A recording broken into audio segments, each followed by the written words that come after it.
بسم اللہ الرحمن الرحیم۔ السلام علیکم دوستو، کیسے ہیں آپ؟ امید کرتا ہوں آپ سب خیریت سے ہوں گے۔ گزشتہ ویڈیو ہمارے چینل کی پہلی ویڈیو تھی، اس میں حیض و نفاس کیا ہے اور حیض و نفاس کی مدت اور اس کے بارے میں کچھ اور باتیں میں نے عرض کی تھیں، تو اسی سے ریلیٹڈ یہ دوسری ویڈیو بنا رہا ہوں۔ اس کے ساتھ ضرورت اس بات کی پیش آئی کہ حیض و نفاس کے بارے میں اور بھی کچھ باتیں جو ہمارے معاشرے کو درکار ہیں وہ بتا دی جائیں۔ پہلی جو ویڈیو ہے اس کا لنک ڈسکرپشن میں موجود ہے، آپ حضرات وہاں سے جا کے دیکھ سکتے ہیں اور اس کو بھی دیکھیں، پھر اس کے بعد اس ویڈیو کو بھی دیکھیں۔ اس سے بہت زیادہ فائدہ آپ کو ہونے والا ہے۔ اور یہ گزارش کروں گا ویڈیو شروع کرنے سے پہلے کہ اگر ابھی تک آپ نے میرا چینل سبسکرائب نہیں کیا تو سبسکرائب کر دیں اور ساتھ لگے بیل آئیکن کو دبا دیں تاکہ ہم بار بار ملتے رہیں، کیونکہ ہماری آج کی ویڈیو بھی گزشتہ ویڈیو سے ریلیٹڈ ہے اور اسے آپ پہلی ویڈیو کا پارٹ 2 بھی سمجھ سکتے ہیں۔ تو اس میں ہم بتائیں گے کہ حیض و نفاس میں کیا کیا کر سکتے ہیں اور کیا کیا نہیں کر سکتے۔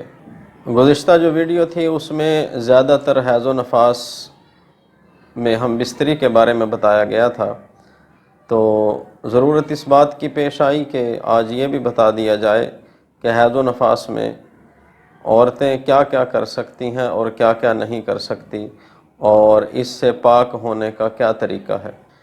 یہ ویڈیو ہماری خواتین کے لیے بہت ہی مفید ہے اور مرد حضرات کا بھی اس کے بارے میں جاننا ضروری ہے اور پتہ ہونا چاہیے مرد حضرات کو بھی، تاکہ ان کے ذریعے سے ہماری خواتین تک یہ باتیں پہنچ سکیں جو کہ ہماری زندگی گزارنے کے لیے اور ایک مسلمان کے لیے تو بہت ہی اہمیت کی حامل۔ سب سے پہلے حیض سے پاک ہونے کے لیے غسل کیا جائے، اور غسل کرنے کا طریقہ یہ ہے کہ بال جو ہے نا عورتوں کے بعض اوقات وہ گوند لیتی ہیں۔ پہلے ایسے ہوا کرتا تھا کہ بالوں کو گوند کے ان کی مینڈیاں بنا لیتی تھیں۔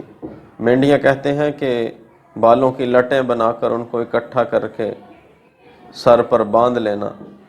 تو اس حالت میں پاکی حاصل کرنے کے لیے بالوں کی جڑوں تک پانی پہنچانا یہ ضروری ہے، اور اگر بال کھلے ہوئے ہوں جیسا کہ آج کل عام طور پہ دیکھا جاتا ہے، تو اس حالت میں ایک بھی بال خشک نہیں رہنا چاہیے۔ اگر کوئی بھی بال خشک رہ جاتا ہے تو اس سے پاکی حاصل نہیں ہوگی اور اسی طرح ناپاکی میں رہیں گی۔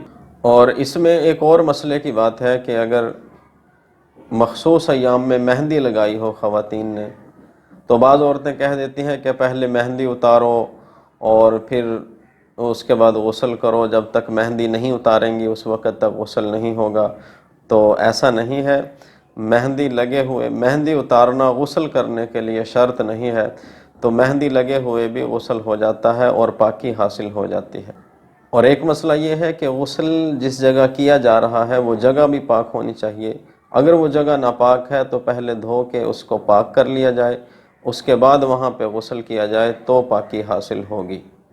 ایک مسئلہ اور ہے جو کثرت سے دیکھنے میں آیا ہے کہ جس وقت عورتیں ماہواری سے پاک ہوتی ہیں تو وہ کپڑے پہننے سے پہنے ہوئے ہوتے ہیں، تو وہی کپڑے وہ دوبارہ پہن لیتی ہیں۔ تو یہاں پہ ایک مسئلہ یاد رکھیں کہ اگر کپڑوں پر کوئی نجاست، گندگی یا خون وغیرہ نہیں لگا ہوا تو پھر وہ کپڑے پہن سکتی ہیں، وہ پاک ہیں۔ اگر کوئی گندگی، نجاست لگی ہوئی ہے تو اس کو دھو کے پہن سکتی ہیں۔ تو ایسی حالت میں بہتر یہ ہے کہ کپڑوں کو دھو لیا جائے، ورنہ اگر ناپاکی نہ لگی ہو، کوئی گندگی، نجاست نہ لگی ہو تو پھر اس کو ایسے ہی پہنا جا سکتا ہے۔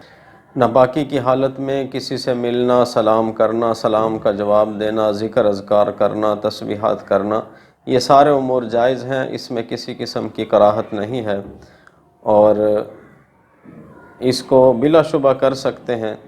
عورت پر اس وقت تک غسل فرض نہیں ہوتا جب تک خون آنا بند نہ ہو جائے، اس وقت تک اس پر غسل فرض نہیں ہوتا۔ تو جب خون آنا بالکل بند ہو جائے تو پھر غسل اس پر فرض ہوتا ہے، تو اس کے بعد وہ غسل کرے۔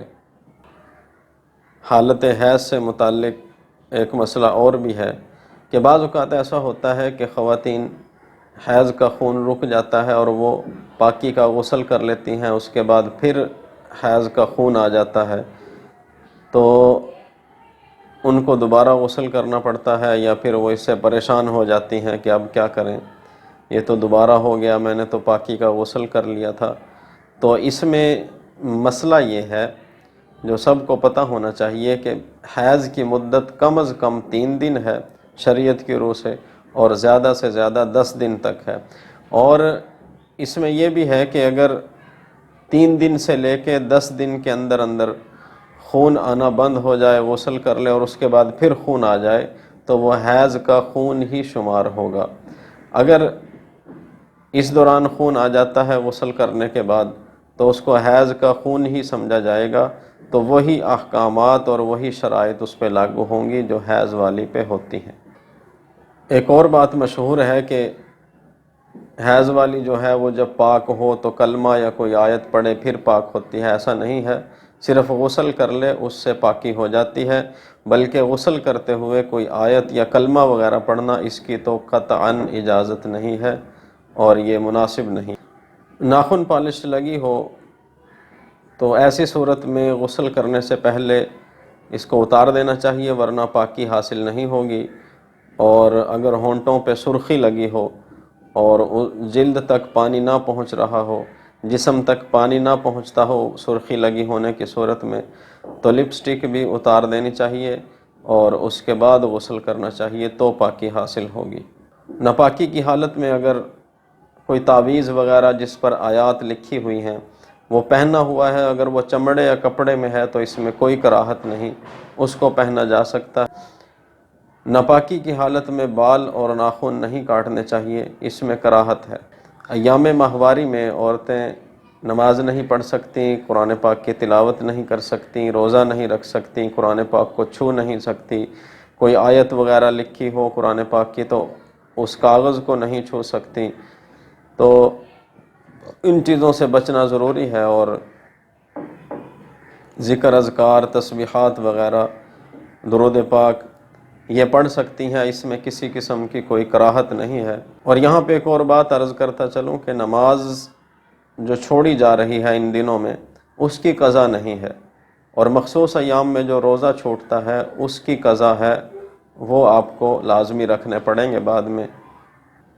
ایک اور یہاں پہ ہمارے معاشرے میں ڈرایا جاتا ہے، عموماً عورتوں میں یہ بات پائی جاتی ہے کہ ماہواری کے دنوں میں اگر مرد پر شہوت کا غلبہ ہو اور اس سے رہا نہ گیا اور اس نے اپنی بیوی سے دوران حیض ہم بستری کر لی، تو ایسی حالت میں بعض لوگ کہتے ہیں کہ اس کا نکاح ٹوٹ جاتا ہے۔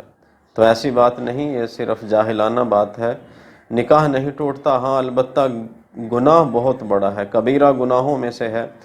تو اس کا حل صرف یہی ہے کہ ایسی حالت میں اگر ہم بستری کر لی تو پھر توبہ استغفار کرے، اللہ سے معافی مانگے، اور آئندہ ایسی حرکت کرنے سے اللہ پاک سے توبہ کرے۔